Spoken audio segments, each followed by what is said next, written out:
আসসালামু আলাইকুম প্রিয় দর্শক, এই ছাত্র রাজনীতি, গুপ্ত রাজনীতি, এটা নিয়ে যে সংঘাতের যাত্রা শুরু হয়েছে গতকালকে চট্টগ্রাম থেকে, আমার ধারণা এটা খুব শিগগিরই সারা দেশেও ছড়িয়ে পড়বে। অথচ এটা কি খুব জরুরি ছিল? কেন এই সংঘাতের জন্ম হচ্ছে, কেন এটা ছড়িয়ে পড়ছে, এটা কিন্তু আমি মনে করি আমাদের জন্য একটা গুরুত্বপূর্ণ বিষয়। আমি বিষয়টা একটু খোলাসা করে বলি আপনাদেরকে।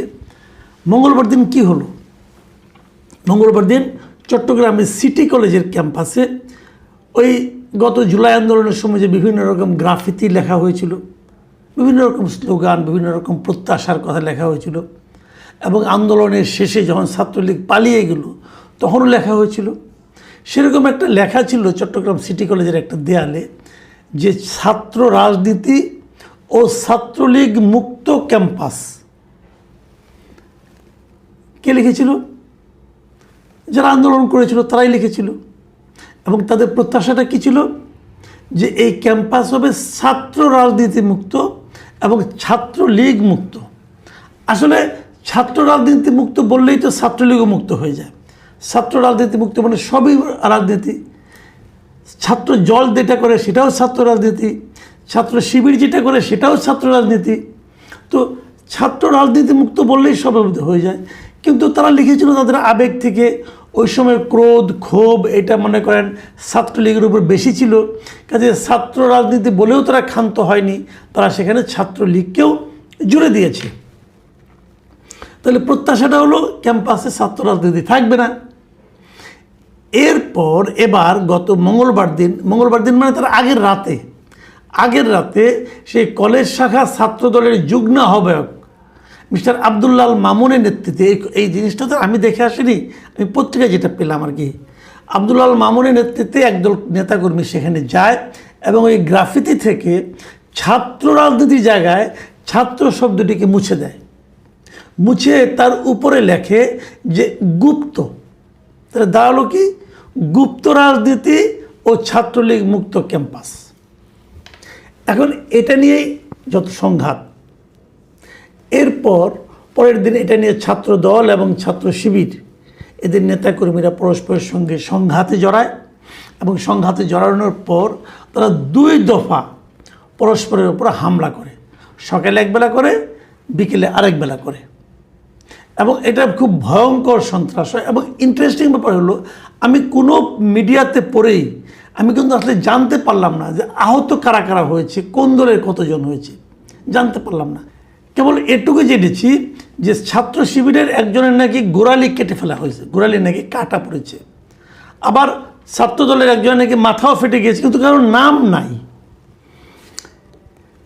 এবং এই পুরো মারামারির খণ্ড খণ্ড দৃশ্য আমরা বিভিন্ন ভিডিওতে দেখেছি, বিভিন্ন স্টিল ছবিতেও দেখেছি। একটা ছবিতে দেখেছি যে একটা ছবিতে আমি বেশ কয়েকটা ছবিতে দেখলাম যে ছাত্রদের হাতে বড় বড় ধারালো তলোয়ার, রামদা এ ধরনের তারা নিয়ে তারা পরস্পরকে আক্রমণ করার জন্য খুঁজে বেড়াচ্ছেন। এখন এই যে পুরো মারামারিটা হয়, এই মারামারির সময় সেখানে কি পুলিশ ছিল না? ছিল। পুলিশ নির্বিকার অবস্থায় দর্শকের ভূমিকায় ছিল। এখন আমি যে কথাটা বলছিলাম যে এটা ছড়িয়ে পড়বে কিনা, হ্যাঁ, এটা ছড়িয়েও পড়ছে।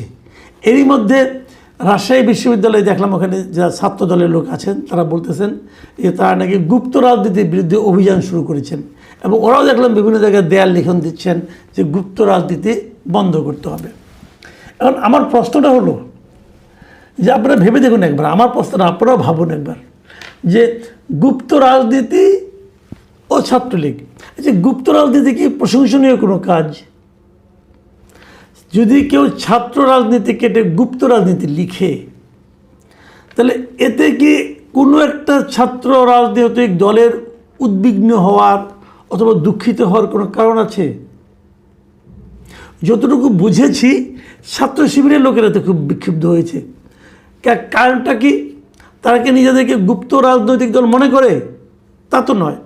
একটা সময় ছিল যখন নাকি শেখ হাসিনা সরকার ছিল, তখন ছাত্রলীগের চেহারায়, ছাত্রলীগের মধ্যে, ছাত্রলীগের নাম নিয়ে ছাত্র শিবিরের ছেলেরা মেয়েরা রাজনীতি করত। এটা তাদের একটা কৌশলও হতে পারে, তাদের একটা কৌশলও হতে পারে। তা এটা বললেই হয় যে এটা আমাদের কৌশল ছিল। তারা এতে ক্ষিপ্ত হচ্ছে কেন? মানে গুপ্ত নিয়ে ক্ষিপ্ত হওয়ার কি আছে? এই জিনিসটা কিন্তু আমার কাছে এখনও ক্লিয়ার না। তারা তো বলতেই পারে যে একসময় আমরা এটা করেছি, এটা আমাদের স্ট্র্যাটেজি ছিল, তা না হলে আমরা সারভাইভ করতে পারতাম না, অতএব টিকে থাকার জন্য আমরা এটা করতে বাধ্য হয়েছি। যদি বলতে পারতো এটা একটা স্ট্র্যাটেজি হতেই পারে, কিন্তু আপনারা ক্ষিপ্ত হচ্ছেন কেন? মানে ওই যে ওরকম আছে না যে ঠাকুর ঘরে কে রে, আমি কলা খাই না জাতীয় আলোচনা। মানে ছাত্রদল তো বলেনি যে আপনি সেই গুপ্ত। ওখানে যদি গুপ্ত লিখে দেয় ছাত্রদল, তাহলে সেখানে ছাত্র শিবির কেন খেপে যায়? এটা কিন্তু একটা খুব গুরুত্বপূর্ণ পয়েন্ট।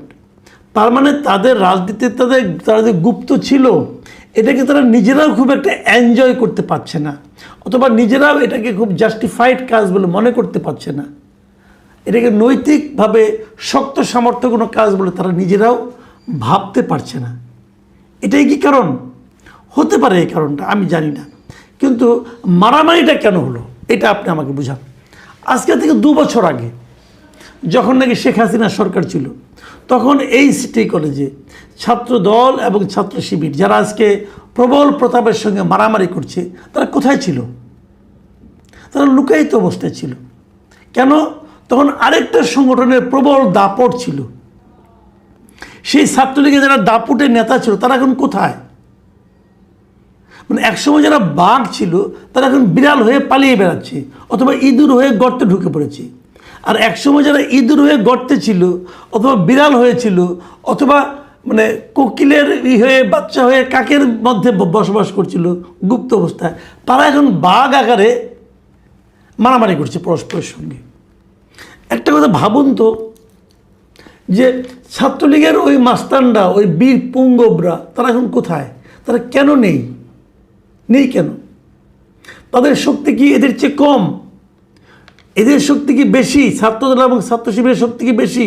তাহলে এই বেশি শক্তি নিয়ে তারা লুকিয়েছিল কেন? এগুলি এ কারণেই হয়েছিল যে এখন যারা আছে তারা যদি তখন বের হতো, তাহলে তাদেরকে পুলিশে ধরতো।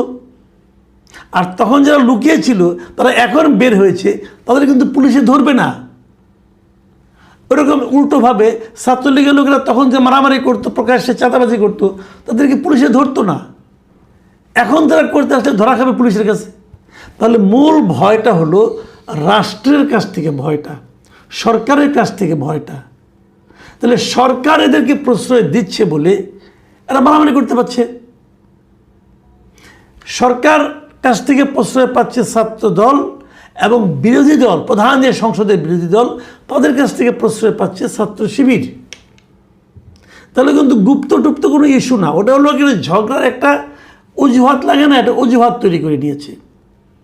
তো আমরা কি এই ছাত্র রাজনীতি চাই? আমরা তো এটা চাই না।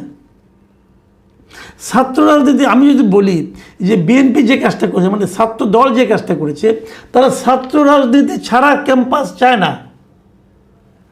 আগে ছিল ছাত্র রাজনীতি, তো ওটা যদি থাকতো তাহলে তো এই ক্যাম্পাসে শিবিরও রাজনীতি করতে পারে না, ছাত্র দলও রাজনীতি করতে পারে না। শিবির আমরা একটা ট্যাকটিক আছে, শিবির কিন্তু নিজেরা রাজনীতি করে না, বলে যে না আমরা কোনো ছাত্র রাজনীতি করি না। নির্বাচনের সময় তারা অন্য নাম নিয়ে আলোচনা করে। ওই যে গুপ্ত থাকার যে একটা প্রবণতা, তাদের মধ্যে কিন্তু ওই প্রবণতাটা এখনও আছে।